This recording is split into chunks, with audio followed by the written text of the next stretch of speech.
92, il y a 20 ans, un peu plus de 20 ans, dans un festival à Saint-Malo, où nous allions pour la première et la dernière fois. Et il faisait un temps épouvantable, il pleuvait, il y avait un crachin. Et on avait bien déjeuné, très agréablement.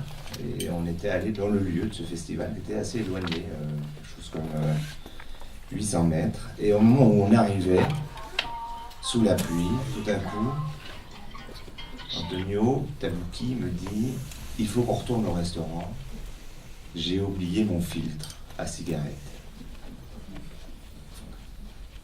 Et je lui dis « Mais des filtres, tu vas en trouver ailleurs. » Il me dit « Oui, mais j'ai aussi oublié l'épingle à nourrice. » Et je lui dis « Mais j'avais vu qu'il avait toujours une épingle à nourrice. » Et en fait, il fumait des cigarettes qui s'appelaient multifiltères, auxquelles il ajoutait un filtre en plastique, pour se donner sans doute bonne conscience. Mais ce filtre filtrait trop. Et donc, il agrandissait légèrement les trous du filtre pour arriver au bon équilibre. Et il n'y avait qu'une épingle à nourrice qui avait le bon diamètre. Nous sommes donc revenus au restaurant, sous la pluie.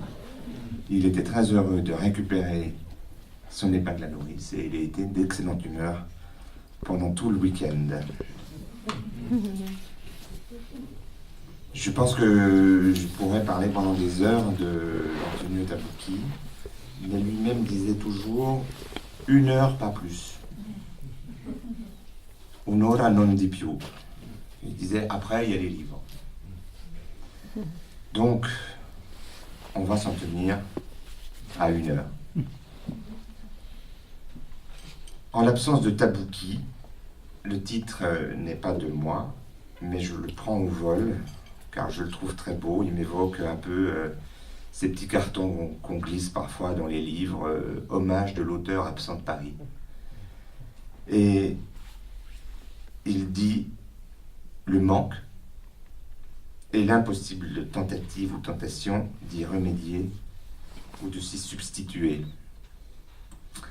Par un clin d'œil du destin, Antonio Tabouki est mort d'un cancer des poumons le 25 mars de cette année, qui n'est pas une date anodine, puisque c'est le jour de l'Annonciation.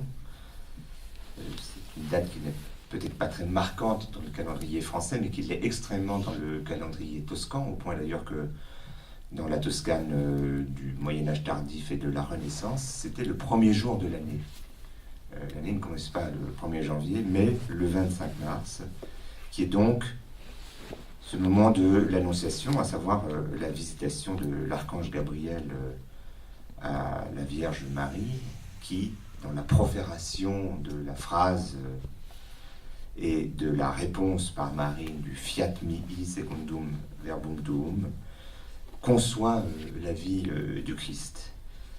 C'est donc une date fondamentale de vie, c'est aussi une date de perte, puisque dans la tradition théologique, le 25 mars est aussi la date où Adam et Ève sont chassés du paradis, et c'est même une date de mort, puisque dans la même tradition et dans la tradition iconologique, la colonne qui est entre l'archange et la Vierge est le symbole du destin du Christ appelé à mourir sur la croix.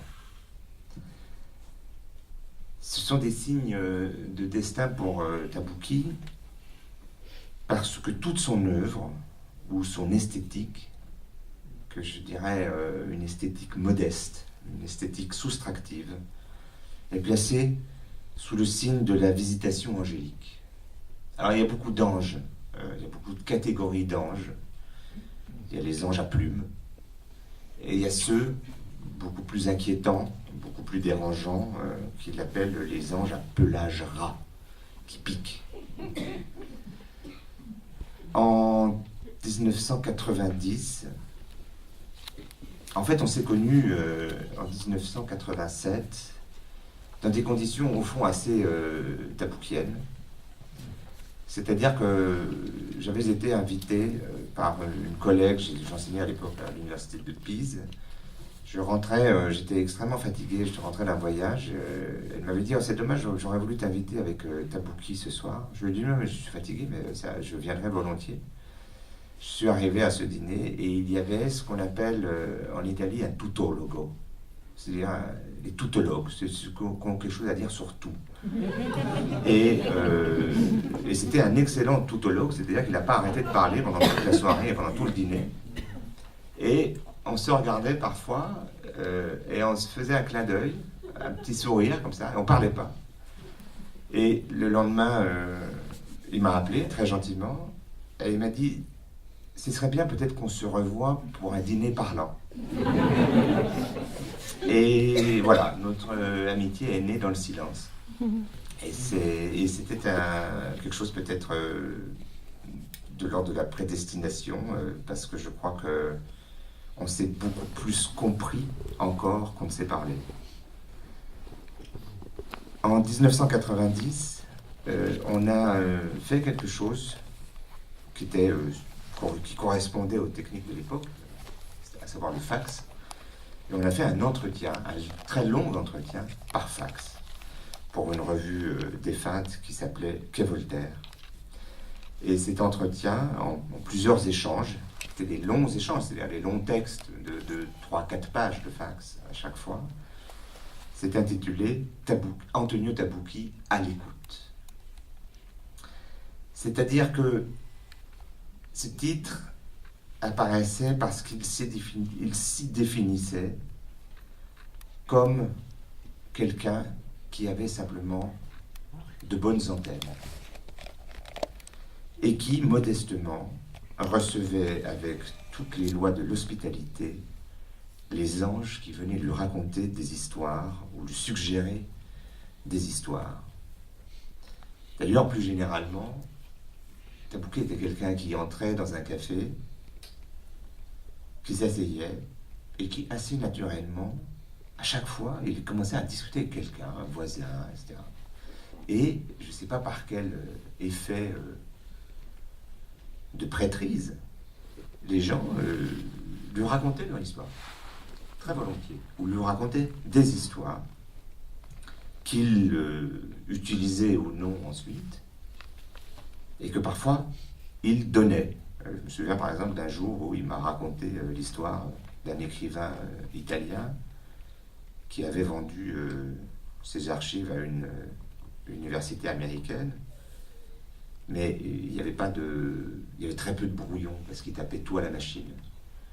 Et cet écrivain avait passé beaucoup de temps à écrire les brouillons de ses anciens livres pour satisfaire l'université américaine. Et il m'a dit, je lui ai dit, mais c'est génial, c'est un récit. Et il m'a dit, ben, note-le et je te le donne. Écris-le un jour. Ce que j'ai fait, beaucoup plus tard. Il y a donc chez lui une tradition orale très importante qui remonte, je dirais, à son appartenance culturelle et à sa famille, notamment son grand-père et son oncle. Je sais qu'il y a toujours un danger à vouloir biographiser l'approche de la littérature, mais en bon disciple de Barthes, je crois que les biographèmes, en revanche, sont des bons déclencheurs dans la perception de l'univers mental qui peut présider à l'élaboration d'une œuvre littéraire. Je crois par exemple que pour Tabouki, il est important de savoir et de se représenter la naissance. En septembre, le 24 septembre, c'est il y a quelques jours, on aurait fêté son anniversaire, le 24 septembre 1943, à Pise, ville qui subissait alors de lourds bombardements. Et il m'a souvent parlé de son souvenir, entre guillemets, puisque je ne sais pas très bien si ça relève d'une reconstruction par témoignage accumulé, ou d'un fantasme, ou d'une vision, mais de son souvenir du bruit des bombes, bébé, lorsqu'il fut transporté de la ville de Pise au petit village voisin dans lequel habitaient ses parents, Vecchiano, dans ce décor de guerre et de bombardement. Le fait est qu'il a toujours eu une horreur du bruit que ce soit musical ou les hurlements, etc. Et qu'il avait, je dirais, des oreilles extrêmement fragiles et une tête. On avait toujours l'impression qu'il y avait trop de bruit qui rentrait et qu'il ne savait pas comment faire ressortir ce tintamarre ambiant. Il y a donc ce décor de guerre. Et puis, il y a le vrai démarrage de la mémoire, qui est un peu plus tardif chez l'enfant, on le sait, et qui est situé dans le climat d'après-guerre d'une Italie lacérée par 20 ans de mussolinisme et des années de guerre civile, au fond, où les chemises noires et les partisans se sont violemment affrontés.